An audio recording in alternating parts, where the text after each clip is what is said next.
still working on the movement, but I decided to work on the case a little bit. Remember I told you that this guy was loose. I took some Aleene's clear gel tacky glue to glue him down. With Aleene's, if you have to take the item apart, it's pretty easy to take apart versus using super glue or wood glue. And so if you have to, for whatever reason, take the item apart again, use this glue. Especially like if you are one of those people who like taking the entire base off the clock to clean it up. And when you go to put the clock back on, the nails might not be enough, typically won't be enough to keep the face back on the clock. So just apply a little Aleene's glue, and that will hold the base onto the clock so it won't come off on you under normal handling.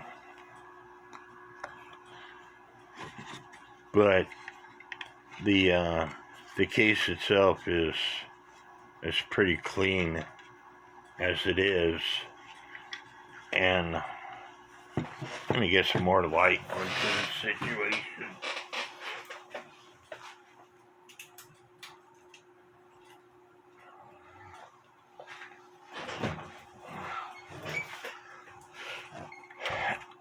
And this is the wire that is connected to the bellow for the guy to drink his beer. When I move that wire, you can see that he lifts his beer to simulate him drinking beer. Normally, these things are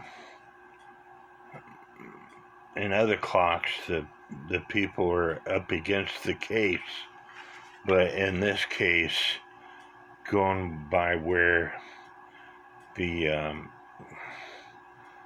markings on the wood were, he is away from the case a little bit.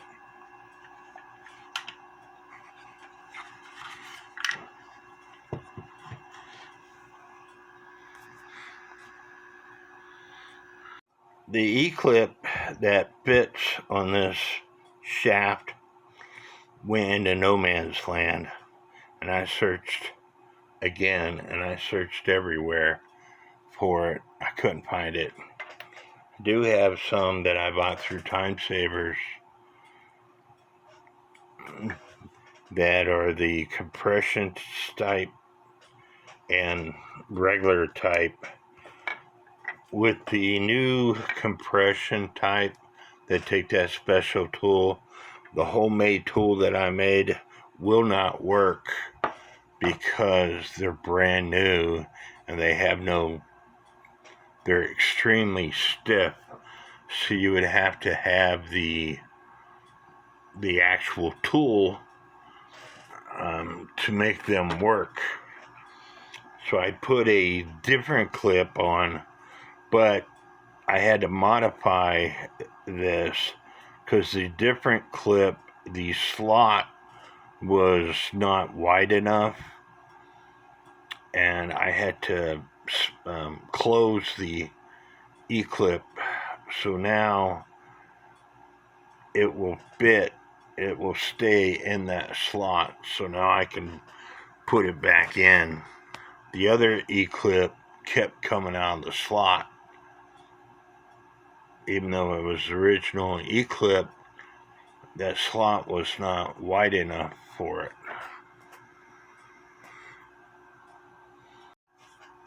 This one's a strange one for me to figure out. This is the lever This wire here is the wire that trips the bird to come out. Now, if I was to move this out of the way so the bird doesn't come out, when I trip it,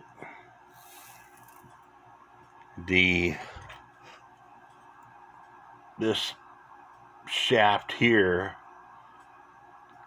catches this piece right here like it's supposed to. This silver piece. That's what is supposed to happen. Until it's done,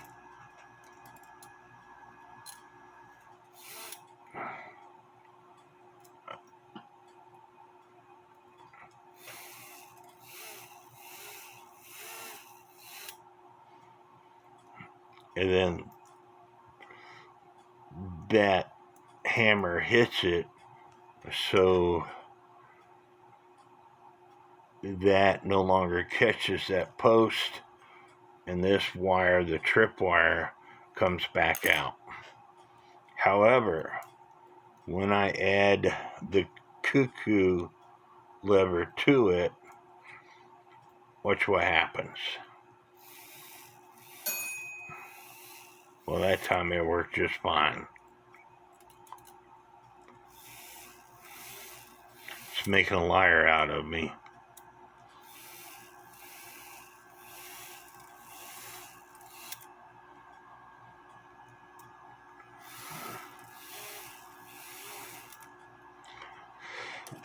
Before, it was sitting there bouncing, and I loosened the spring.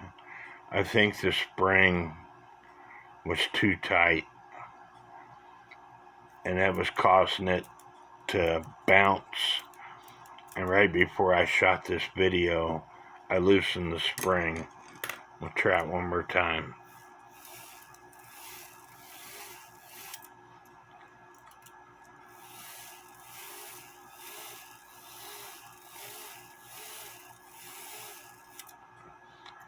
Yeah, I think the spring was too tight.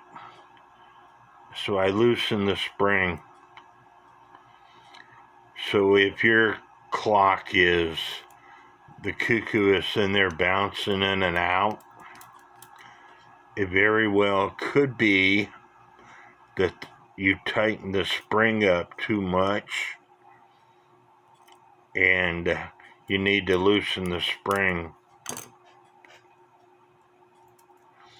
I like a tight spring myself, that way the bird snaps back into the door. And so I think I tightened the spring too much. It was sitting there causing this to bounce in and out. But when I moved this out of the way from the bird door, from the cuckoo, it functioned properly. So hopefully when I add the cuckoo back, it functions properly.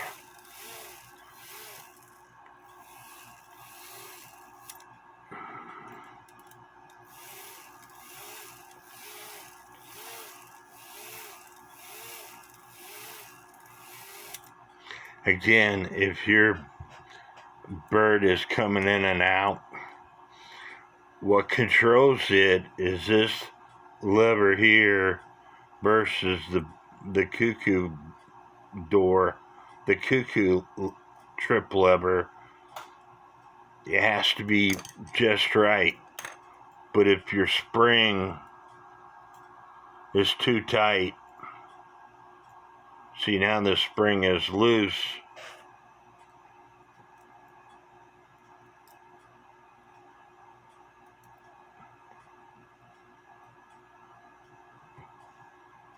it might be too loose for the when you add the bird onto it, it might be too loose.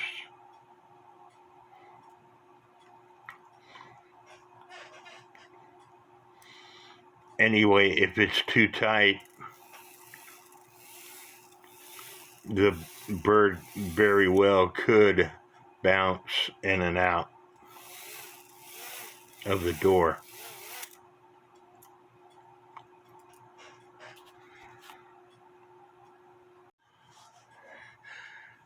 So if you have a Hubert Herr cuckoo clock or an older cuckoo clock that has the arms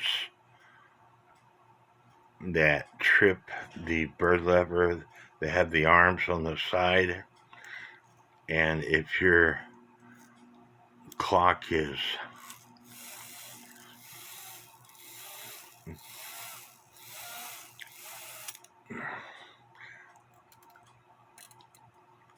doing this number where the bird bounces in and out of the door as it cuckoos,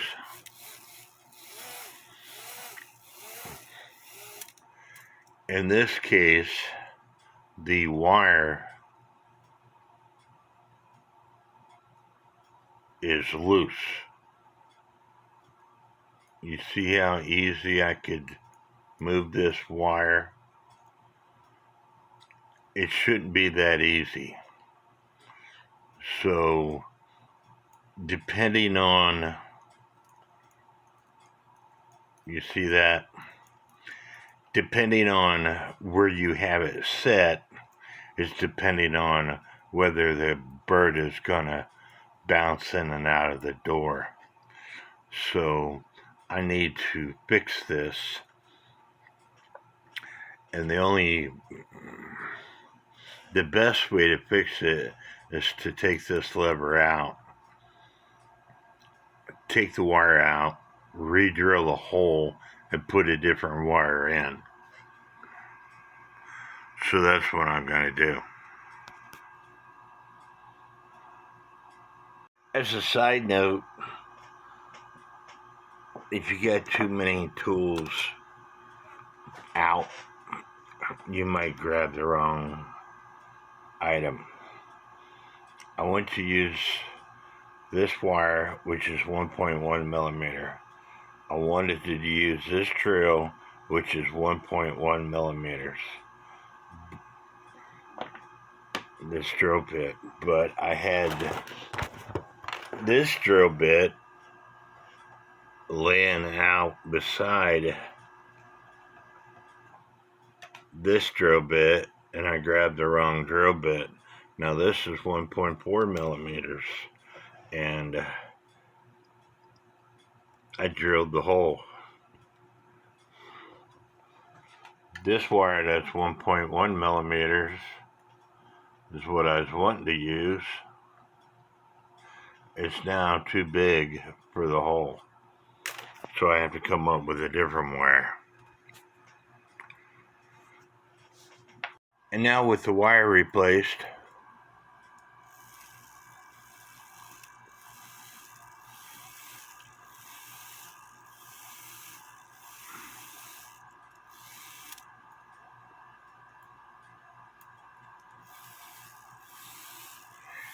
and every time you take this kind of movement apart, you have to make sure everything is adjusted to include the gong, the hammer, the high note, and the low note lift levers, because you might have to readjust those items whenever you put it back together. A lot of people don't like Hubert Herr movements. They can be a pain in the butt, but if you know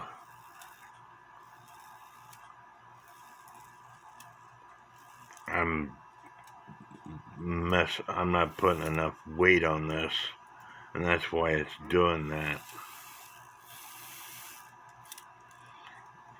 But if you know what their design is, what makes them tick, you can get them up and running.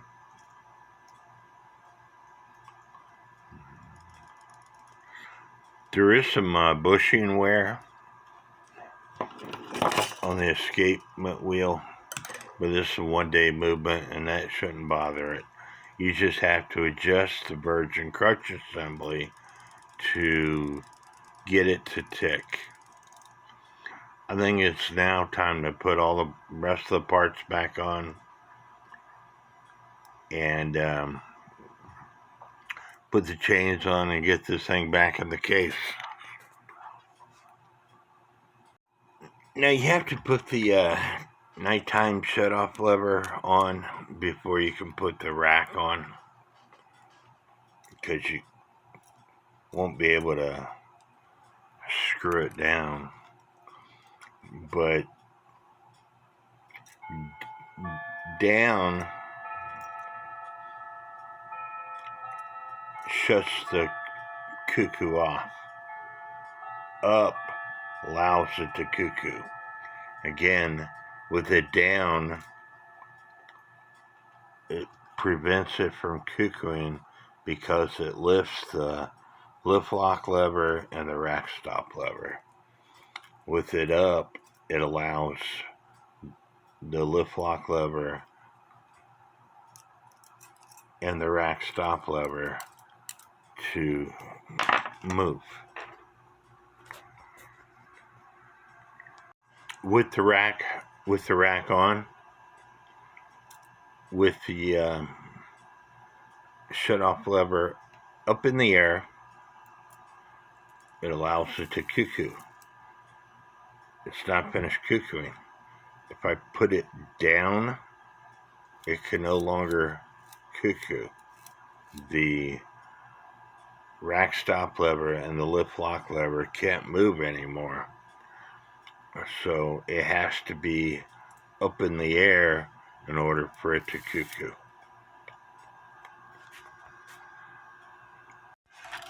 Here I have the bellows back in.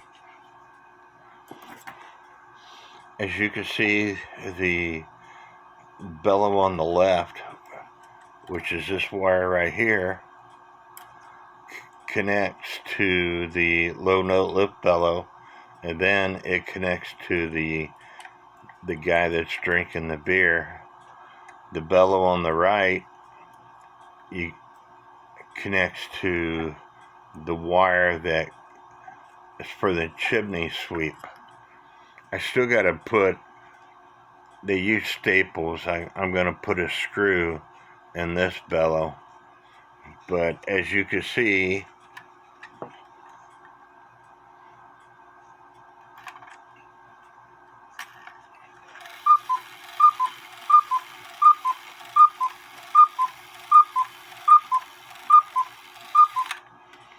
it works. Let me get you a better view of the chimney sweep. I'll turn it around this way.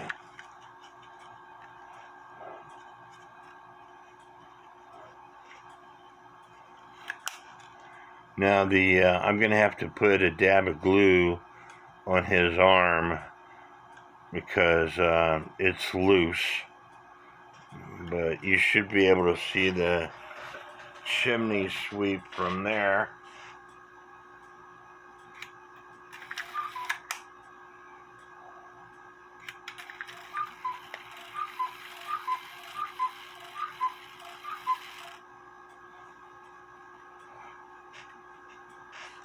I gotta wind the clock back up.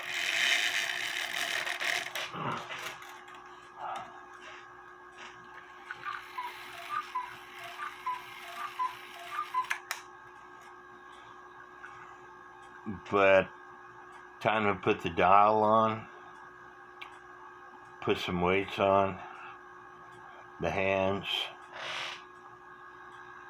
but we're almost there. Here we have the clock up and running. Been running for about 5 or 10 minutes now. Let me turn the speed amplifier off. And the Hubert Herr calls for heavier weights. This clock didn't come with weights. Got about 375 gram of weights on it right now. Hubert Herr, I believe, calls for 320 gram weights.